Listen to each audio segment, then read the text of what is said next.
Allez, bonjour à tous et bienvenue sur Bourse 123. Nouvelle vidéo pour faire un petit récap de ce qui s'est passé sur Substack. Trois points qui me semblent importants. Premier point, c'est le guide sur les holdings. Comme vous savez, c'est quelque chose qui m'intéresse très fortement, en particulier via les décotes. Donc, je vous ai rédigé gratuitement sur Substack un petit guide sur les holdings. On le retrouve, voilà, juste ici, comprendre les holdings, guide complet pour les investisseurs. Comme d'habitude, c'est entièrement gratuit sur Substack. Le lien est dans la description et dans les commentaires. Le deuxième point que j'avais abordé, c'était Rocco. Rocco AB, très belle boîte suédoise. J'ai analysé les résultats trimestriels. On va en reparler, pas d'inquiétude. Pareil, l'analyse est gratuite. Et après, on a Brown Brown, où j'ai analysé en deux parties. Une première partie gratuite, une deuxième partie avec mur de paiement pour les personnes qui me soutiennent. Très belle boîte, mais attention, il y a quand même des points importants à souligner avant d'investir. Donc au programme, très simple, comprendre les holdings. Avant d'investir, évidemment, il faut comprendre la structure. Il faut comprendre les mécanismes. En effet, c'est pas anodin que je suis sur ces trois types de segments, parce que les trois sont quand même assez particuliers et on n'analyse pas forcément le PER pour ces trois entités. Les foncières, vous le savez, les holdings, on est sur la NAV, et la partie Serial Compounders ou Hackers, on va être plutôt sur des free cash flow. Donc là, on va analyser la NAV. J'ai déjà mentionné sur la dernière vidéo Exor, qui me semblait très intéressante. Je mettrai la vidéo en haut à droite. On a souvent des typologies familiales. C'est quand même assez intéressant d'être skin the game avec le fondateur. Et on a quand même des track records qui sont intéressants sur bon nombre de holdings. Qu'on verra ça évidemment au cours du temps. Le lien, évidemment, je mettrai dans la description. Après, on a Rocco, on va rentrer un petit peu plus dans le détail, mais Rocco qui est une magnifique boîte, qui est un petit peu comme Lifco AB, pour ceux qui connaissent, mais qui aujourd'hui prend son temps, donc c'est pas plus mal, on en reparlera. Et Brown Brown, qui a fait une méga acquisition, 10 milliards d'euros, qui a payé ça quand même un peu cher. On va analyser ça progressivement. Bon, alors j'ai quelques questions sur les holdings, évidemment, c'est normal. Moi, ce que j'aime bien vous transmettre comme image, c'est l'analogie du coffre. En fait, il faut imaginer un coffre-fort, et à l'intérieur, on n'a pas de lingots d'or, mais on a des clés. Et chaque clé, en fait, ouvre une sorte de petit coffre, et chaque coffre, c'est une entreprise. Donc, une holding, en fait, ne fabrique strictement rien, on va être très clair. En fait, elle détient et gère et arbitre un portefeuille de participation. C'est un petit peu comme un ETF, je viens de vous dire, mais voilà, il faut faire confiance au management et chaque holding est plutôt spécialisé sur un segment de marché. Par exemple, je vous prends à chaque fois Exor. Exor, on a une NAV qui est très fortement décotée. Pourquoi ? Parce qu'on va être sur de l'automobile, principalement. On va être sur du Ferrari, on va être sur du Stellantis, on va être sur du CNH, et on va être plutôt sur la partie donc italienne. Alors pourquoi créer une holding ? Évidemment, quels sont les 4 avantages structurels majeurs ? Bon, premier point, c'est la vision long terme, parce qu'on m'a mentionné à quoi ça sert qu'une holding soit cotée en bourse. Pourquoi ces gens-là ne se financent pas directement sur le marché et échangent avec des investisseurs privés ? Bon, on a quand même la vision long terme, donc on n'a pas forcément de pression sur les résultats trimestriels. On n'a pas de croissance, et on ne va pas chercher les PPA par action, les bénéfices par action, ou les earnings par share en croissance. C'est pas forcément l'objectif de la structure. La capacité de traverser des crises et de détenir des actifs 20, 30, voire 50 ans, un petit peu comme Warren Buffett avec Coca-Cola. Là, c'est la même chose, par exemple, Exor avec Ferrari. On a un deuxième point, donc c'est l'influence stratégique, évidemment, actionnaire actif qui siège au conseil d'administration, donc la holding, nomme les dirigeants et oriente la stratégie, contrairement à un fonds passif, tel par exemple un ETF ou un fonds. La holding, généralement, comme Exor, on a des membres qui font partie du conseil d'administration de Ferrari. Et moi, ce que je trouve ça intéressant dès lors qu'on investit dans la holding, c'est qu'ils connaissent très bien la société, comme ils font partie du conseil d'administration. Et donc, on arrive sur des arbitrages qui sont intéressants comme Exor. L'autre point, c'est les optimisations fiscales. Évidemment, on est sur le régime mère-fille, on est sur des quasi-exonérations d'impôts sur les dividendes, remontées sur les filiales, ce qui permet de réinvestir le capital sans frottement fiscal. Et après, on a la transmission qui va être intéressant. C'est un outil qui est quand même assez intéressant pour transmettre son empire, parce qu'on arrive quand même sur des structures à plusieurs milliards de générations, le transmettre de génération en génération sans démanteler tous les actifs sous-jacents. Et après, on a un autre exemple, pareil qu'assez connu, c'est Investor AB, très très jolie boîte qui bat le SP 500, qui bat le MSCI World, c'est une holding suédoise, donc plutôt d'acheter par exemple Atlas Copco ou Ericsson. Individuellement, on peut prendre Investor AB et c'est la famille qui contrôle cette holding. Ils sont skin the game, ils ont énormément de positions. Voilà. Et la plupart des positions sont cotées, donc c'est plutôt facile entre guillemets à analyser pour savoir s'il y a une décote ou non. Tels que Atlas Copco, AstraZeneca, hein, vous connaissez, c'est quand même une belle boîte. Donc c'est une sorte d'ETF, voilà, d'ETF actif avec quand même des gens qui ont quand même un track record dans les holdings non négligeable. Le point qui est important, c'est la NAV. La NAV, c'est quoi? C'est la net asset value. C'est la métrique reine pour valoriser aujourd'hui une holding. On va oublier le PER. Le PER, ça ne sert à rien. Vous avez remarqué que sur mes 3 classes actives que j'analyse, foncière cotée, serial acquirers et holding, le PER, on s'en fiche. Pourquoi je suis sur ces 3 segments? Parce qu'aujourd'hui, il y a quasiment personne, hein, qui parle de ces 3 typologies d'actifs qui me semblent très intéressants, hein. Je parlerai pas de Google, je parlerai pas de Meta, il y a déjà assez de personnes qui l'évoquent. Les 4 piliers, bon, on a souvent une décote, hein, on va être très clair, on a souvent une décote sur le holding et c'est normal.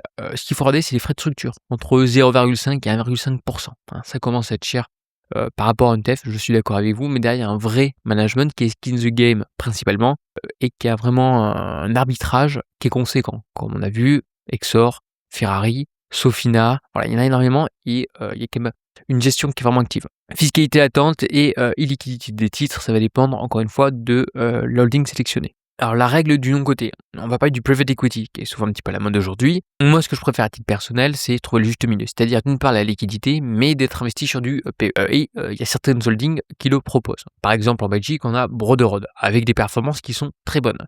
Le problème étant, c'est qu'on est sur un titre avec peu d'informations, évidemment que la NAV peut être gonflée par le management, même si c'est une boîte familiale. Donc c'est bien, moi je trouve, j'en ai en portefeuille. Faut pas mettre un certain pourcentage, faut respecter la pondération de votre portefeuille, ne pas mettre all-in sur cette ligne en question, mais gardez ça en tête, la partie holding sur du PE, c'est très compliqué à valoriser. La décote normale, on est entre 15 à 35%, ça va dépendre encore une fois de l'historique et du décalage, il y a souvent un décalage aussi. Une décote dans cette fourchette n'est pas forcément une aubaine, c'est le prix du marché pour les frais et les liquidités. Après, il faut regarder, c'est LTV, c'est loan to value, un petit peu comme sur les frontières cotées, on a déjà mentionné. Et puis après, la gouvernance, les alignements d'intérêts. Est-ce que c'est la famille qui a acheté les titres, le track record, le droit de vote, etc. Alors, je vais vous présenter plusieurs typologies d'holdings. J'appelle ça moi les holdings familiales, classiques. On va voir Investor AB, on va voir Exor, JBL, ça c'est français Wendel. On en a quand même pas mal. On est sur une vision long terme, plus de 20 ans.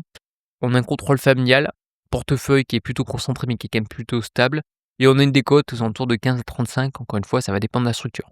Tout ce qui est tech et digital, on va avoir par exemple Prosus avec Tencent Holding, on a par exemple Sofina, on en a également d'autres. Donc on a quand même une exposition qui est plus ou moins importante sur la partie PE. On a une volatilité qui est quand même assez importante aussi, donc c'est pas mal pour aller chercher quand même de fortes décotes.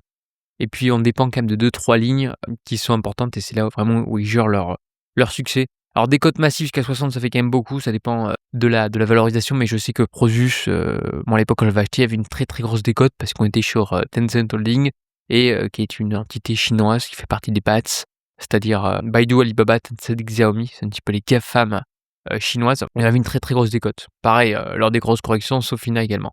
Et puis après on a un conglomérat tel que Berkshire Hathaway, Brookfield, on en reparlera, on a quand même quelques fonds également comme equity. Bon, multi-secteur, multi-géographie, activité opérationnelle, par exemple de l'assurance, on va par exemple Run and Run. Et on a souvent des cotes très faibles dans l'absolu, donc à surveiller, c'est quand même assez complexe à analyser, donc il faut quand même prendre le temps, d'où aujourd'hui mes analyses sur Substack. Concernant Rocco, on change, deuxième petit point, Rocco AB, très très très belle boîte, pareil, tout sera mentionné dans la description des commentaires pour ceux qui veulent lire mon analyse gratuitement. Bon, on a une panne organique, c'est-à-dire que la croissance organique est quasiment nulle, 0 sur le trimestre. Et donc, en effet de change, on est quand même sur du négatif, -6, ce qui est quand même considérable. Bon, les marges par contre sont pas mal, les ratios sont très très bons, en absolu, le ROCE, les l'EBITDA, rien à redire. Et le M&A au ralenti, c'est-à-dire que ce sont des boîtes qui vont chercher la croissance via la croissance externe. Et aujourd'hui, donc le M&A, ils n'arrivent pas à trouver d'entreprises intéressantes. Alors, il y a 2 choses qui sont importantes. Donc normalement, là, ils ont fait que 3 acquisitions en 2025 versus 5 et c'est à peu près leur historique. C'est une petite structure qui va monter en puissance progressivement. Moi, ce que j'aime bien quand même, c'est qu'ils ont une discipline qui est stricte. C'est-à-dire que même s'ils n'ont pas fait beaucoup d'acquisitions, ils vont pas se jeter pour acheter des boîtes qui, sur le papier, ne sont pas exceptionnelles. Donc il faut être quand même capable de se dire, je n'ai pas fait mes 5 acquisitions, j'en ai fait que 3, mais c'est pas grave parce que je suis vraiment là pour chercher des boîtes de qualité. Quitte à avoir un petit trimestre qui est pas terrible. On reparlera, on a quand même aujourd'hui une valorisation qui est quand même assez excessive sur Rocco. Pourquoi? Parce qu'on a quand même le créateur de Livco qui est dans cette boîte en question. Et Livco qui est une boîte magnifique. Donc les chiffres d'affaires, c'est plutôt flat. Les bits, bon, on a quand même peu de croissance. Conversion cash, on a quand même une petite détérioration. Et le bénéfice par action, il a légèrement augmenté. Donc c'est correct, il n'y a rien d'exceptionnel, il n'y a plus d'acquisition, il n'y a plus de développement. Donc on attend progressivement. Moi j'ai une toute petite ligne parce que je la suis, mais elle est quand même trop chère. Et bon, il n'y a plus quand même de changements majeurs sur ces derniers trimestres. Mais à suivre, c'est une très très belle valeur. Et comme je vous mentionnais, c'est la croissance qui est hyper importante. Les multiples que la société paye, ça c'est extrêmement important. La cible, c'est multiple payé à peu près 8 fois les bits, mais maximum 8 fois, hein. On a eu des fois à 5, donc c'est important de ne pas surpayer. La plupart des serial killers, on va reparler à la fin avec Brown Brown, les erreurs qui malheureusement détruisent une société, c'est lorsqu'on ne respecte plus les ratios de valorisation. Voilà pourquoi je me bats avec la valorisation des sociétés. Et bon, le levier qui est très bon, hein, 2 fois les bits, on a quand même une capacité de faire quelques acquisitions. Donc, moi, ce que j'aime du management, c'est qu'ils énoncent clairement dans le conference call, nous ne sommes pas satisfaits de la croissance, des profits, voilà, ils sont honnêtes. Ils disent que c'est compliqué, mais ils ne se précipitent pas. Et moi, j'aime ce genre d'entité qui est d'une part transparent, d'autre part, bah, ils sont quand même patients. Et c'est pas évident. On va parler maintenant de Brown Brown, c'est la dernière partie. Très très belle société qu'on m'a demandé d'analyser à plusieurs reprises. C'est le fameux pari risqué à 10 milliards de dollars. Pourquoi je vous mentionne ce point? Parce qu'ils ont fait une très grosse acquisition. Normalement, c'est pas le cas. Ils font plein de petites acquisitions. Et là, ils ont fait une très grosse à 10 milliards qu'ils ont payé quand même 15,6 fois les l'EBITDA. Alors, c'est une très belle entité. Ça va leur apporter beaucoup de choses, mais à ce jour, les chiffres, c'est pas exceptionnel. Moi, ce que j'aime bien regarder sur la partie serial killer, c'est la partie spread entre d'une part le ROIC et le WACC. Et aujourd'hui, on détruit de la valeur. Deuxièmement, pour acheter ce gros bébé à 10 milliards, on est venu diluer les actionnaires. Et ça, pareil, ça, j'aime pas trop. Le bilan, on est quand même à quasiment 120% entre les goodwill et l'equity. Ce que je vous conseille, encore une fois, cette deuxième partie qui est premium, je vous conseille de lire, je mettrai la description dans les commentaires, pour que vous puissiez prendre le temps, parce que je préfère rédiger quelque chose sur ce spectacle de qualité, vous l'avez vitam aeternam, qu'une vidéo. Voilà, je peux pas faire une vidéo d'1 heure. Donc voilà, prenez le temps de lire, c'est quand même important avant d'investir dans n'importe quelle entité. Donc je vous parle de mes scénarios de valorisation, ça c'est sur la deuxième partie. On va également parler de la croissance et est-ce que ou non c'est un jouet cassé à suivre. Je vous montre encore une fois les différents scénarios. Vous avez tout dans les commentaires. Ce qu'il faut retenir, bon, les holdings, il y a souvent des grosses décotes. Est-ce que ça suffit? La réponse est non. Il faut comprendre la gouvernance, il faut comprendre les actifs, il faut comprendre les intérêts, encore une fois.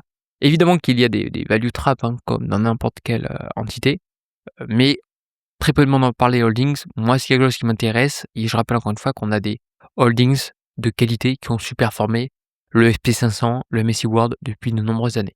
On en reparlera. Rocco, très belle entité. Bon, pour l'instant, ils sont patients, mais il se passe pas grand-chose, très honnêtement, donc on attend. Brown Brown, très gros virage stratégique, très grosse acquisition, qui sont payés quasiment plus de 15 fois les bits. Et donc, encore une fois, j'analyse l'impact d'une part sur le ROIC également, sur le futur et mes niveaux de valorisation. Tout ça sur Substack. Le petit mot avant de se quitter, la qualité se paie, mais l'analyse permet d'éviter les pièges de valeur. Donc soyez sélectifs, s'il vous plaît, notamment sur la gouvernance, on n'en parle pas assez, mais c'est quand même un pilier. Donc en tout cas, merci à tous d'avoir visionné la vidéo. N'hésitez pas à liker, n'hésitez pas à vous abonner, et on se dit une prochaine. Allez, bye bye.